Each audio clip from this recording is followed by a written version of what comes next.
a little bit naive to say we're looking to win the Premier League. The top players want Champions League football. He's arrived! On the pitch, they conquered Europe, dominated England, defined an era. Now, they're some of the most influential voices in football media, and as Manchester United struggle to recapture past glories, questions linger. Are the standards set out during United's dominance under Fergie still relevant in today's game? Or are they creating an impossible benchmark that's stunting the club's evolution? As the club's on-field fortunes have declined, the voices of former players have only grown louder. Of course, that's what the captain we expect! If you watch football and listen to football media, you cannot escape the voices of former United players. They command attention. Their opinions shape narratives, influence fan perception, and possibly even impact decisions at the club itself. But do their expectations align with the realities of modern football? I would definitely take the captaincy off him. 100%. Fernandes is not captain material. His whinging, his moaning, his throwing his arms up in the air, it really isn't accepting. What we saw today, I'm thinking, I would take that off. Now, Roy Keane is obviously entitled to his opinion. In terms of captain material, he's the opposite to what I would want in a captain. But when a club legend repeatedly questions your leadership, what impact does that have on a player's confidence, on the dressing room, and on fan perception?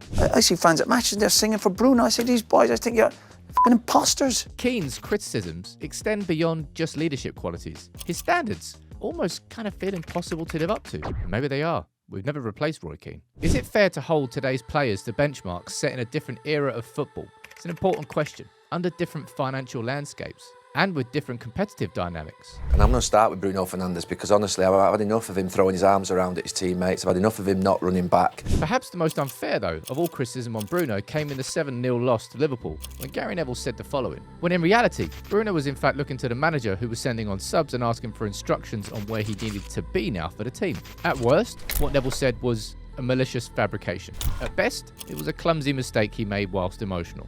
Which is ironic given the constant criticism of Bruno's behaviour is when he's emotional. But what makes this so bad is that Neville hasn't really addressed or apologised for this enormous error he made. And Bruno was asking to come off away at Liverpool is a talking point that is generally accepted among football fans. That narrative stuck. The opinions of others were altered, and this incident highlights a concerning pattern. Opinions from trusted former players have the potential to quickly transform into facts in the public consciousness. Their words carry such weight that context and sometimes even accuracy become casualties. And scrutiny, of course, extends beyond Fernandes. I mean, take your pick at United. New signings face immediate judgment, and United's former players don't make it easy for them either.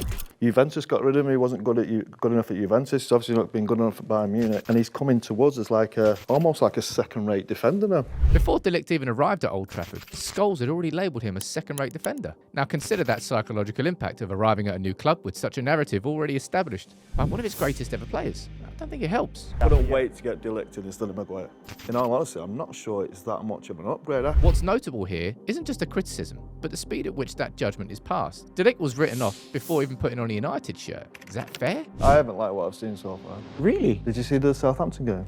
Even 18-year-old Lenny Yoro, viewed across Europe as one of the most promising defensive talents. He's not afforded time to develop or have any bad games or make any mistakes. Is that helpful? What we're witnessing is a pattern of probably premature judgment. Patrice Evra and Nemanja Vidic, of course, they weren't world beaters in their first few months at United. Ronaldo took time to develop. Would these United greats have thrived under such intense scrutiny from their predecessors if they existed at that time? To understand United's situation, we might look to Liverpool, who of course went 30 years without a title. During those years, the media landscape was dominated by former Liverpool players, Alan Hansen, Mark Lawrenson. But did their constant comparison to the past make it harder for Liverpool to forge a new identity? Did it create a psychological burden for players and managers? Because it wasn't really until the majority of those players had all retired from punditry and mediocre players like Jamie Carragher and Danny Murphy remained that Liverpool actually managed to win the league again. Are we seeing the same issues now with United? Are United so busy looking at a glorious past that it's almost impossible to move forward? The psychological impact of criticism from club legends shouldn't be underestimated. When Keane says this about Bruno, Just get on with it. Don't be such a baby. And if he does well, we praise him. If he doesn't,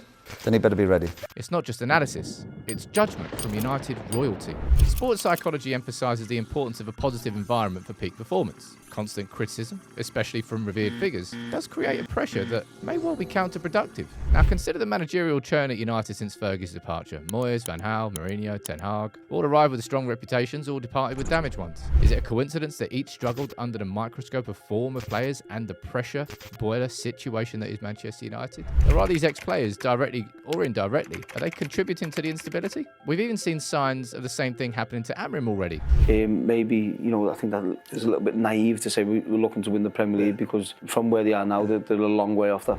And just a few months into his tenure, Gary Neville was already delivering scathing verdicts. Again, it's important to reiterate these former players are as entitled to their opinion as anyone else's. They have earned their status among the fans through years of graft and dedication to the club. But the problem is these aren't being treated as passing comments. Their opinions carry more weight than yours, than Steve from down the pub, than mine. They're statements that frame narratives, shape public opinion and potentially influence the attitudes of players, staff, maybe even owners. It leads to another question. How much impatience is fueled by the rhetoric of former players who experienced a very different Manchester United during a very different era of football? The sad irony lies with the purest of intentions. Their criticism comes from a place of love for the club. No one doubts their love for the club. Maybe Roy King. That's what he says anyway. He's definitely still a fan. Their criticism comes from the same place that once drove them to greatness on the pitch, that relentless pursuit of excellence. But there is a line between demanding standards and creating an environment where nothing new can grow. A line where holding on to the past so strongly can at the same time hold you back from the future. Their insights can be valuable. They understand what it takes to win at the highest level at United. But perhaps those standards need recalibration for a different era. Maybe the expectations born in a time of dominance are now obstacles to rebuilding. United will succeed again when they are able to embrace their history without being suffocated by it. And we return to the original question. Are United's legends kind of holding the club back? I don't think the answer is simple. Their influence is neither wholly positive or negative, but there's no denying that their words carry serious weight, and perhaps more than they realise. There's also a commercial reality at play. Controversy and criticism drive engagement. Nuanced, patient analysis rarely generates headlines. That media ecosystem rewards strongly worded opinions, not measured perspective. Perhaps what United needs isn't less involvement from its legends, but a different kind of involvement. Analysis that acknowledges that changed landscape. Criticism that builds rather than destroys. The club's history should be a foundation to build upon, not a yardstick that constantly measures shortcomings. And the voices of club legends should really inspire rather than intimidate. I don't think that's the case at Manchester United right now.